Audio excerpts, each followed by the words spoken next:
safety monster! OSHA's process safety management has 14 sections. Proper training is one of them, and you are about to learn about hazards and safe work practices. You have like 18 minutes to learn about safety. Or what? Or else.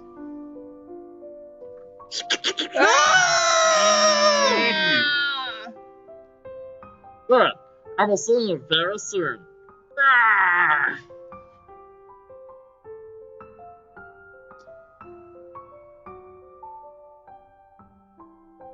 I had a job where I learned about lockout tagout. What did you say? Lockout tagout, or lotto. Lotto, I have no clue. Tell us more.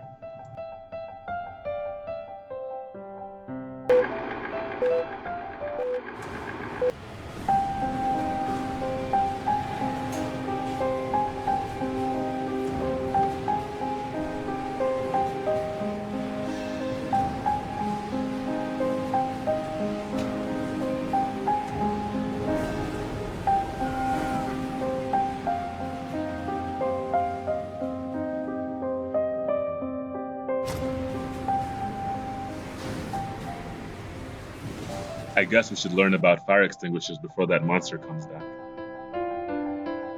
Do we really have to learn about fire extinguishers? How hard can it be to squeeze a trigger? Do you know what pass means? Nope. Then we should probably go over it. Unless you want to be eaten by that safety monster. There are two important things to remember if you ever need to use an extinguisher. First, make sure that you never place yourself in a position where the fire is between you and a safe exit. Keep the fire in front of you and the safe exit at your back. And second, remember the pass system. Pull, aim, squeeze, and sweep. When you need to use the extinguisher, first pull the safety pin from the handle. Then, aim the extinguisher nozzle at the base of the fire. This is the spot where the flames are touching the fuel source. Next, squeeze the handle to activate the extinguisher. And finally, sweep the spray back and forth across the target. Continue until the fire is out. If you are unsure that you can put the fire out, evacuate the area. Good to know. Can you use my extinguisher on any fire? Sure. Let's find out.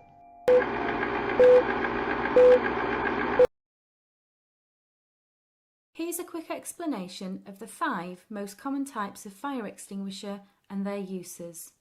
Water and water with additive fire extinguishers are all colour-coded red on the extinguisher description panel. Basic instructions on how to operate them are printed on the canister. You should only use them on flammable solids like wood, paper, textiles and furnishings. It can be very dangerous to use them on other types of fire. Carbon dioxide or CO2 fire extinguishers are colour-coded black on the extinguisher description panel, and operating instructions can be found on the canister. Although carbon dioxide extinguishers are primarily for use on flammable liquid fires like petrol, oils and petroleum-based spirits, we also recommend them for fires in electrical and electronic equipment, as the CO2 gas won't damage your computer or gadgetry. As the gas discharge is extremely cold, avoid handling the special discharge horn when using. Foam fire extinguishers are colour-coded cream on the identification panel, and again carry basic operating instructions. Larger sizes normally have an extension hose and low pressure nozzle. They are intended for use on flammable liquids like petrol, oils and solvents. As they are water-based, they also extinguish flammable solids like wood, paper and textiles. Dry powder fire extinguishers are colour-coded blue and are available in a wide choice of sizes and are very versatile. You can use them on fires involving flammable solids, flammable liquids and also flammable gases such as propane and butane. They also work on fires caused by electrical equipment, but unlike CO2, the powder congeals under heat, so can leave a sticky residue. Last but not least, wet chemical fire extinguishers are colour-coded yellow on the identification panel. They contain a special chemical formulation that reacts with cooking fat and cooking oil fires to extinguish the fire, so are a must for the commercial kitchen. When it comes to your safety, come to fireandsafetycentre.co. Would anything actually happen if you use the wrong one? Here's a video of what happens when the wrong extinguisher is used. What I'm going to show you here is a phlegm liquid fire with a water fire extinguisher. We do not recommend you do this, but we just want to show you the people what happens if you do use a water fire extinguisher on a phlegm liquid. Checks the gauge, pulls the pin, okay, gives it a squirt, make sure it's going to go. All right, so this is, once again, you don't do this, but this is just to show you what happens. It's just going to aggravate it and flare it up. All right, so it's not going to do a great deal. So then he'll change the extinguishers and he'll go for a foam extinguisher, which he's going to change. The same thing, checks gauge, pulls pin. This one's a little bit different. He'll need to test it and lob the foam on there into a corner and sweep it in. All right, so this is using foam. Just putting a foam blanket out all over the whole lot, working one corner into the other with very minimal extinguishing agent. These are great for these flammable liquids. Well done. That looks dangerous. Don't worry, we know how to prevent that now, and I bet we can use this information to keep the safety monster from attacking. So does anyone know what PPE stands for?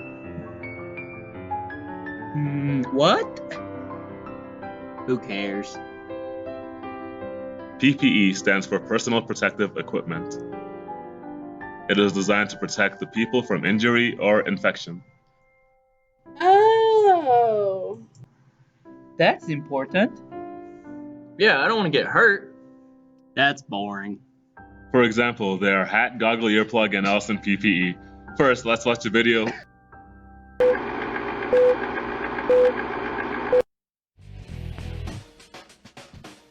Hard hats come in a number of styles, but all essentially consist of the same components. The crown or shell is designed to withstand impact and penetration, protecting your skull and your brain. It is important that the suspension be attached to the crown correctly. The suspension and headband, along with the shell, helps to absorb, distribute, and/or deflect the impact, and keeps the hard hat from being dislodged and falling off. On some sites, chin straps may be required.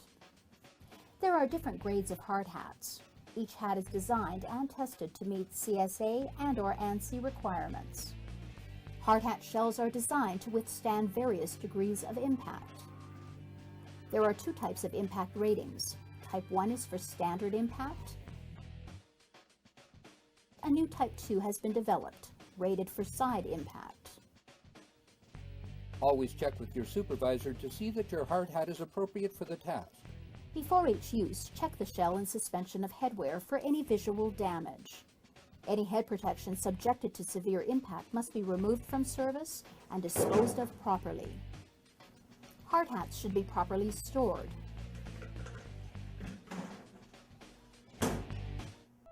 Did you learn anything from this video? Yes, I didn't know there were different types of hats. We should wear it all the time to protect our head. I'm glad you all learned something from this video. Now, let's talk about eye protection. Statistics show that 3 out of 5 workers suffering eye injuries wore no protection. Half of all those who did wore the right type incorrectly or wore the wrong type. Then we should learn about eye protection. Sure, let's watch this video.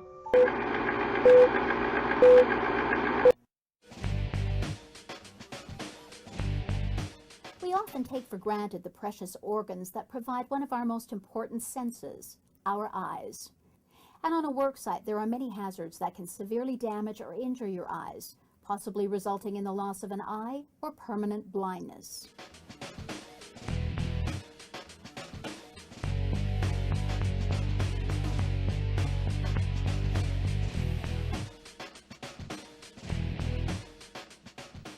A hazard assessment helps to identify the additional type of eye protection that may be required. To be effective, eye protection must be properly selected and fitted. Regular prescription glasses are not enough protection on a work site. you must wear properly designed safety glasses over them. As an alternative, prescription lens inserts are available. Ask your supervisor. Safety eyewear must meet the CSA Z94.3 standard for impact resistance. All safety eyewear must be marked with the identification symbol. Safety eyewear must have side protection. The use of contact lenses is not recommended. Check with your supervisor. Choose appropriate lenses as needed for your job task. As a rule, dark lenses are not appropriate for inside work. Different types of goggles may be necessary depending on the... Be sure it fits. Choose appropriate protective eyewear that fits firmly but not tightly, and that sits as close to the eyes as possible without the eyelashes hitting the lenses. A good rule of thumb is that it should be difficult to stick your finger in between your face and the glasses. Also, some safety glasses have adjustable arms. Always make the adjustments to ensure a proper fit. Maintain it properly. Check equipment before each use. Clean dirty lenses and frames. Repair or replace lenses that are scratched, cracked, pitted, faded, etc. Store equipment in a safe place to prevent damage. Do not alter or modify equipment. Wear it. The best safety equipment in the world is no good unless you use it. Now that's why we need to wear goggles. To protect our eyes. Exactly. OSHA requires employers to ensure the safety of all employers in the work environment. Eye and face protection must be provided whenever necessary to protect against chemical, environmental, radiological, mechanical irritants, and hazards. Wow, I'm learning a lot! Now, let's learn about hearing protection. 1 in 10 American has a hearing loss that affects her ability to understand normal speech. That's a high ratio. Right. When noise is too loud, it begins to kill the nerve endings in the inner ear. Also, there is no way to restore life to dead nerve endings. We should take care of our ears. Yes. Then let's see how we can protect our ears.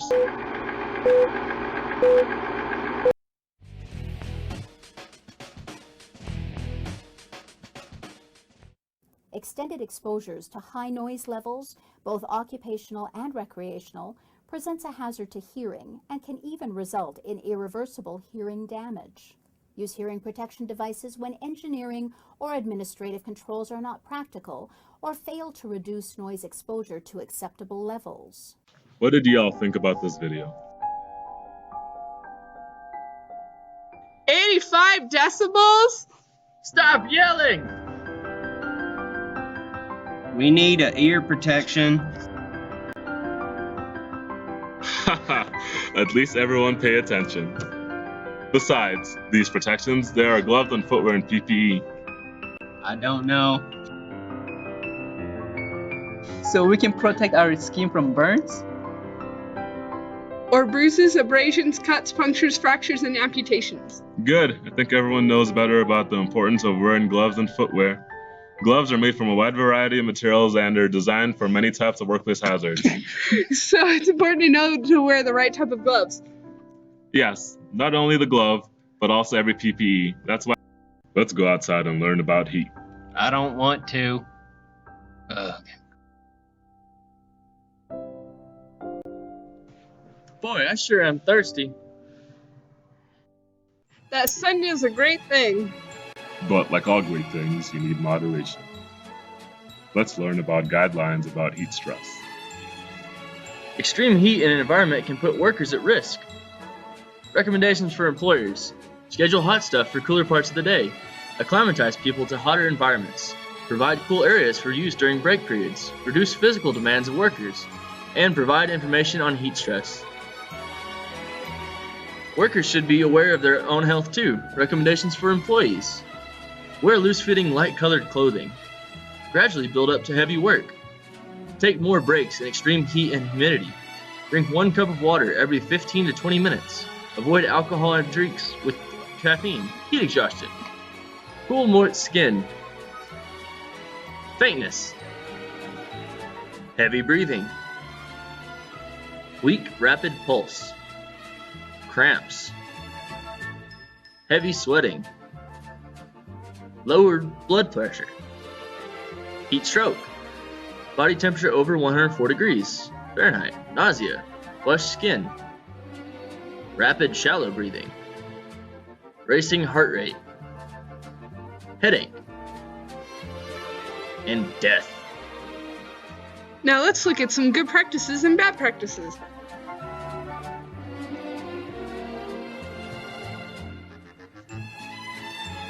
Josh hasn't taken a break in 2 hours. No break, no water, no shade. He remembers the party from the night before and all the coffee from this morning to wake up. No bueno. But there was no shade anywhere. No place for me to sit down in the shade. I started stumbling around, looking for somewhere to sit down. It's heat illness, and it can happen to anyone. Now Josh is taking a 5-minute break for water, taking frequent breaks, lots of water, and shaded breaks, cooling clothing, a healthy breakfast with water. Muy bueno. Good job, Josh. There, isn't the shade nice? Everyone be sure to drink plenty of water. I don't need shade or water.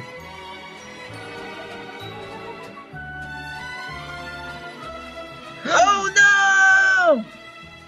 Ah! Bleh, I don't feel good. We've got him inside. We need to lower his core temperature by getting him some water, laying him down, getting him under a cooling fan, elevating his feet, placing a cool sheet or wet towel over him. And now we wait.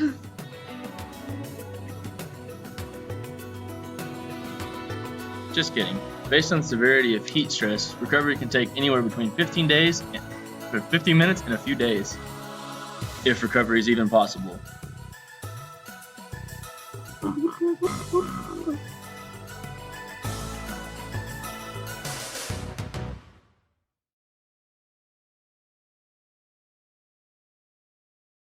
Thanks, I guess. I feel much better now. So, what did everyone learn? Heat is nothing to ignore. Drink plenty of water. Get acclimate to the heat. Take breaks often on hot days. Avoid alcohol and caffeine. It looks like we survived the safety monster. Yay!